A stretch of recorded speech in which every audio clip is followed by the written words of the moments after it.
நேயர்கள் எல்லாருக்கும் வணக்கம். சனிப்பெயர்ச்சி 2025 to 2027 மார்ச் 29 இன்னைக்கு தான் மகா சனிப்பெயர்ச்சி திருக்கணித பஞ்சாங்கப்படி. இன்னைக்கு இரவு சனி பகவான் சரியா 8:46 மணிக்கு கும்பராசியிலிருந்து மீனராசிக்கு பயிற்சி ஆகிறார். பல பேருக்கு இதுல குழப்பம் அப்படிங்கிறது இருக்கு. ஏன்னா திருநள்ளாறு கோவில் நிர்வாகம் அப்படிங்கிறது 2026 தான் சனி பயிற்சி அப்படின்னு சொல்லியிருக்கு. நீங்க என்ன இப்ப பயிற்சி அப்படின்னு சொல்றீங்க அப்படின்னு பல பேர் நம்ம கிட்ட கமெண்ட்லயும் கேட்கறாங்க, தொலைபேசி வாயிலாவும் கேட்கறாங்க. அவங்க எல்லாருக்கும் புரியுற மாதிரி சொல்லிடுறேன். திருக்கணிதம் அப்படிங்கிறது மிக துல்லியமான ஒரு பஞ்சாங்கம். ஆனா கோவில்ல ஏன் அதை கடைபிடிக்கிறது இல்லை அப்படின்னா, அந்த கால ஆகம விதிப்படிதான் அவர்களோட பூஜை புனஸ்காரங்கள், பயிற்சிகள், திருக்கல்யாணங்கள் எல்லாத்தையுமே பண்ணி வைப்பாங்க.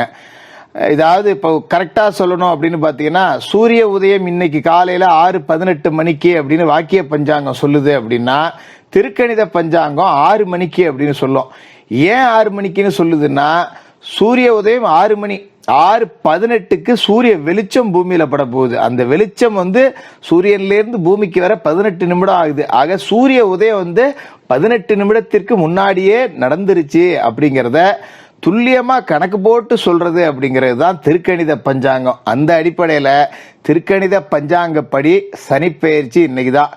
எல்லாரும் இன்னைக்கு 8:46 மணிக்கு எந்த கோவில்லையும் சனிப்பெயர்ச்சி அப்படிங்கிறது அனுசரிக்கப்படலை அப்படின்னாலும் குளிச்சு முழுவிட்டு சனி பகவானுக்கு ஒரு எள்ளு விளக்கு போட்டு உங்களோட வேண்டுதல்களை சனி பகவானை மனமுருக பிரார்த்தித்து சொல்லுங்க.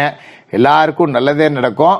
ஒவ்வொரு ராசிக்காரர்களுக்கும் என்ன நடக்க போகுது அப்படிங்கிறத பார்த்துருவோம். மிதுனராசி நேயர்களே, சனிப்பெயர்ச்சி 2025 உங்களோட ராசிக்கு எப்படி இருக்க போகுது? அதாவது சனி பகவான் இதுவரைக்கும் உங்களோட ராசிக்கு 9வது வீட்டில் இருந்தார். 2025 மார்ச் மாதம் 29ஆம் தேதி உங்களோட ராசிக்கு 10வது வீட்டுக்கு வர போகிறார். அதாவது 8வது வீட்டுக்கும் 9வது வீட்டுக்கும் அதிபதியான சனி 10வது வீட்டுக்கு வர போகிறாரு. அங்கே இருந்துக்கிட்டு உங்களோட ராசிக்கு 12வது வீட்டை பார்க்க போகிறாரு, 4வது வீட்டை பார்க்க போகிறாரு, 7வது வீட்டை பார்க்க போகிறாரு. அப்போ இதுக்கு முன்னாடி சனி இருந்த இடம் நல்லதா ஜோசியரை? இப்போ இருக்க போகிற இடம், அதாவது 9ஐ விட 10 நல்லதா அப்படிங்கிற கேள்வி தான் உங்ககிட்ட இருக்கும். இதை வச்சு ஏதாவது நம்ம உருப்படியாக அடையலாமா, நமக்கு ஏதாவது முன்னேற்றம் இருக்கா அப்படிங்கிற நிலை அப்படிங்கிறது பல பேருக்கு பலவிதமான சிந்தனை இருக்கும். என்ன காரணம் அப்படின்னு பார்த்தீங்கன்னா, இப்போ நிலை எப்படி இருக்குது அப்படின்னு பார்த்தீங்கன்னா, சனி 9ஆம் வீடு அப்படிங்கிற பாக்கியஸ்தானத்தில் இருந்தார். அது ஒரு நல்ல இடம்தான்.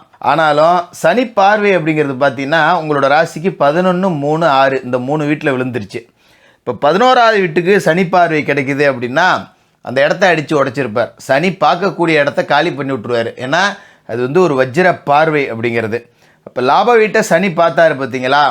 என்னதான் நாம் எண்ணெயை தடவிட்டு மண்ணில் புரண்டாலும் ஒற்றை மண்ணு தான் ஒட்டும் அப்படிங்கிற மாதிரி உழைப்புக்கு தகுந்த பலன் அப்படிங்கிறது கிடைக்கவே இல்லை. எவ்வளவோ கஷ்டப்படுறேன் நான், ஆனால் எந்த வேலையும் செய்யாதவங்களாம் கூட டக்கு டக்குன்னு முன்னுக்கு வந்துடுறான். நான் நேர்மையாக தான் இருக்கேன், கடுமையாக உழைக்கிறேன், ஒரு நாள் கூட லீவு போடாமல் ஆஃபீஸுக்கு போயிட்டுருக்கேன், சொந்த தொழிலில் அவ்வளோ பாடுபடுறேன், வேலைக்கு ஆள் கூட போடாமல் அதுக்கு சம்பளம் கொடுக்கணுமேன்னு சொல்லிட்டு நான் ஒத்த ஆளாக கஷ்டப்படுறேன். ஆனாலும் கூட பெருசாக லாபம் அப்படிங்கிறது இல்லை. வாங்கின கடனை கூட அடைக்கவே முடியல, ஏதோ கடனுக்கு வட்டி தான் கட்டி காலம் ஓடிக்கிட்டு இருக்கு அப்படிங்கிற நிலைமையில தான் இருந்திருப்பீங்க. அதுமாரி 3ஆம் வீடு அப்படிங்கிறதையும் பார்த்துட்டார் இல்லையா? சகோதர ஸ்தானம் அப்படிங்கிறத சனி பார்த்து அண்ணன் தம்பிகளுக்குள்ளேயே அடிப்படியில் கொண்டு போய் விட்டுருப்பார். அண்ணன் தம்பிகளுக்குள்ளேயே ஒரு ஒத்துமை இல்லை, ஒரு சின்ன பிரிவு உண்டாயிடுச்சு, ஒரு சொத்து பத்து பிரிச்சுக்கிறதுல சண்டை, ஒரு மனஸ்தாபம், இந்த மாதிரியான வேலைகள் அப்படிங்கிறதெல்லாம் கூட நடந்திருக்கும். அதாவது கண்ணார பார்த்துருப்போம், அவங்க நல்லா இருந்தால் நாம் சந்தோஷப்படுற ஆளாக ஆளாக இருப்போம். நாம் நல்லா இருக்கோம் அப்படின்னாலே அவங்களுக்கு கொஞ்சம் ஆகாது. அதை நம்ம எப்போ பார்த்தாலும் அவங்களுக்கு கீழே இருக்கணும் அப்படிங்கிற ஒரு நிலையை உங்களுக்கு கொடுத்துருப்பார். இதுமாதிரி 6ஆம் வீட்டில் சனி பார்வை விழுந்துச்சு அப்படிங்கிறது ஓரளவுக்கு நல்லது தான். ஒரு நோய் நொடி இல்லாமல் வாழ்க்கை அப்படிங்கிறத வாழ்ந்துருப்பீங்க. ஓரளவுக்கு பெருசாக கடன் நெருக்கடி இல்லை. கடன் வாங்கி வச்சுருக்கேன், ஆனால் இன்றைக்கே எடுத்து வைன்னு எவனும் என் முன்னாடி நின்று கேட்டுற முடியாது. அந்த அளவுக்கு நான் கை நீட்டி கந்து வட்டி போக்குவரத்துக்கெலாம் வாங்கலை. நகை நிறையா பேங்கில் கிடக்க, அவ்வளோதான், நோட்டீஸ் வருது, வட்டி கட்டிக்கிறேன் அப்படிங்கிற நிலமையில தான் இருந்திருக்கோம். சரி, இப்போ சனி 10வது வீட்டுக்கு வராரே எப்படி அப்படின்னு நீங்கள் கேட்கலாம். சனி பகவான் உங்களோட ராசிக்கு 10வது வீட்டுக்கு வர்ற காலகட்டம் அப்படிங்கிறது ரொம்ப அற்புதமான ஒரு காலகட்டம். என்ன காரணம் அப்படின்னு பார்த்தீங்கன்னா, உங்களோட ராசியை பொறுத்த வரைக்கும் இந்த கர்மஸ்தானம் தொழில்ஸ்தானத்துக்கு சனி வரும்போது மிகப்பெரிய ராஜயோகம் அப்படிங்கிறத கொடுப்பாரு. அதோட 12வது வீட்டில் சனி பார்வை அப்படிங்கிறது விழுது பார்த்தீங்களா? விரய செலவை சனி பார்த்துறாரு அப்படிங்கிறதால அபவிரய செலவுகள் பூரா அடிபட்டு போயிடுது. மருத்துவ செலவு பண்ணிக்கிட்டு இருந்திருப்பீங்க. அப்பாவுக்கு உடம்பு சரியில்லை, அம்மாவுக்கு உடம்பு சரியில்லை, மனைவிக்கு உடம்பு சரியில்லை, பிள்ளைகளுக்கு உடம்பு சரியில்லைன்னு ஒருத்தர் மாற்றி ஒருத்தருக்கு வைத்திய செலவு பண்ணிக்கிட்டு இருந்தீங்க பார்த்தீங்களா? அந்த நிலைமை இனிமேல் வராது. சுபவிரய செலவுகள் தான் வரும். இந்த சனிப்பெயர்ச்சி காலகட்டத்தில் தொழில் ஒரு நல்ல வளர்ச்சியை எட்டும். தொழிலை வச்சு நம்ம ஒரு துணிஞ்சு 10 ரூபா ஒரு லோன் போடலாம். பரவாயில்ல, என் தொழில் ஒரு நல்ல உயரத்துக்கு வந்துருச்சு, மாதம் தொழிலில் ஒரு 30,000 40,000 அப்படிங்கிறது உறுதியாக கிடைக்குது, அதை வச்சு நான் முன்னுக்கு வரணும் அப்படின்னா சரி, இப்போ நமக்கு தான் 30,000 வருது, ஒரு 5,000 டியூ கட்டுவோம் அப்படின்னு சொல்லிட்டு ஒரு லோன் போடலாம். லோன் போட்டு சொந்த வீடு கட்டலாம், மனை வாங்கலாம், மண் வாங்கலாம். விவசாய நிலம் வருது அப்படின்னா அதையும் நீங்கள் வாங்கி போடலாம். ஏற்கனவே விவசாயம் பார்த்துக்கிட்டு இருக்கேன்னா இப்போ அண்டையலார் வகையில் நிலம் விலைக்கு வந்ததுன்னா அதை நீங்கள் வாங்கி போடலாம். இந்த மாதிரியான நல்ல மாற்றம் அப்படிங்கிறது இந்த வருடத்தில் நிறையா இருக்கும். அதுமாரி 9ஆம் வீட்டுக்கு ராகு போவார் இந்த காலகட்டத்தில். அதாவது மே மாதம் 18ஆம் தேதியில் 9ல் ராகு போவாருங்கிறப்ப தந்தையாரோட உடல் ஆரோக்கியத்தில் கொஞ்சம் கவனமாக இருக்கணும். ஏன்னா ராகு 9ஆம் வீட்டுக்கு இருக்கார் அப்படின்னா தந்தையை கொஞ்சம் பாதிப்பார்.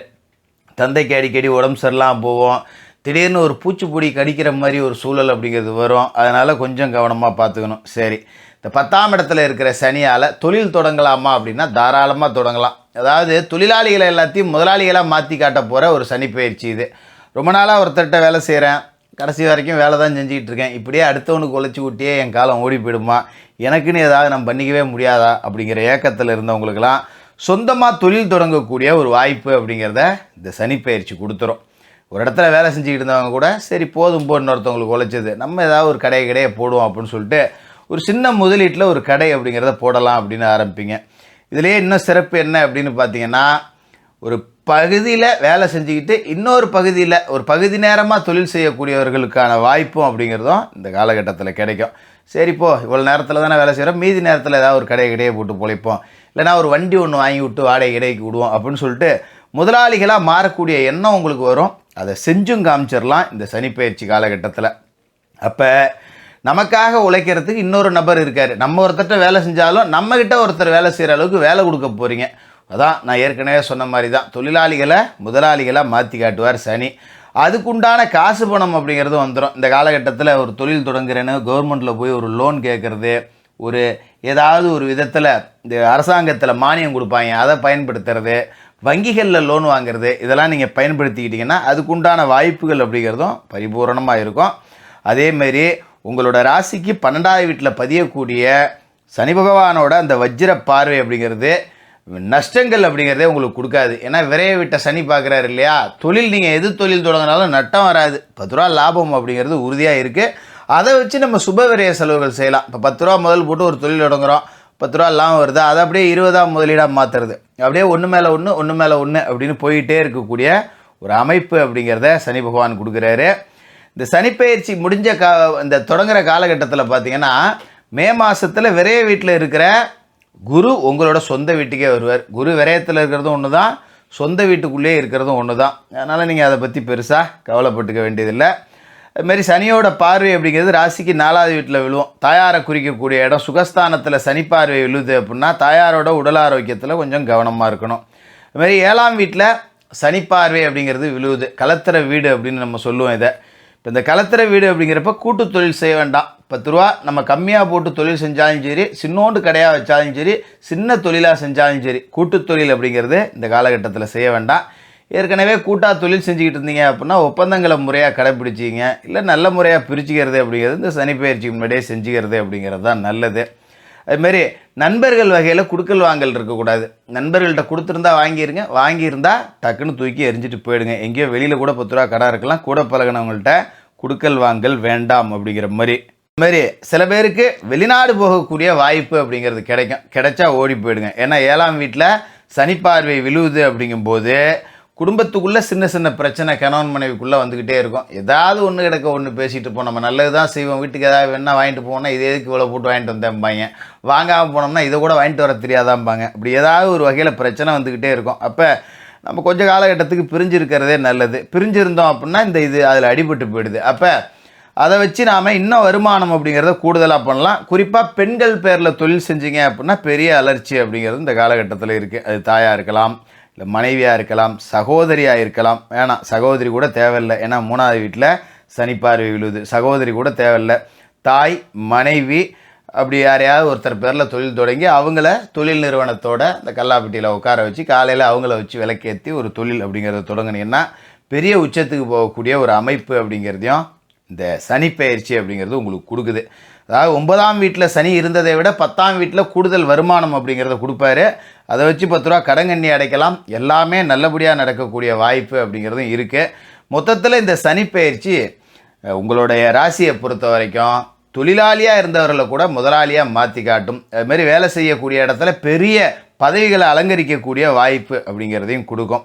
இந்த சனி பெயர்ச்சி காலகட்டத்தில் என்ன செய்யணும் அப்படின்னா, சனிக்கிழமையில் சனி பகவானுக்கு எள்ளெண்ணெய் தீபம் ஏற்றி மாற்றுத்திறனாளிகளுக்கு உங்களால் முடிஞ்ச உதவிகள் செய்யுங்க. இந்த சனி பெயர்ச்சி உங்களுக்கு ரொம்ப சிறப்பாக இருக்கும். மிதுன ராசிக்காரர்களுக்கு வாழ்த்துக்கள்.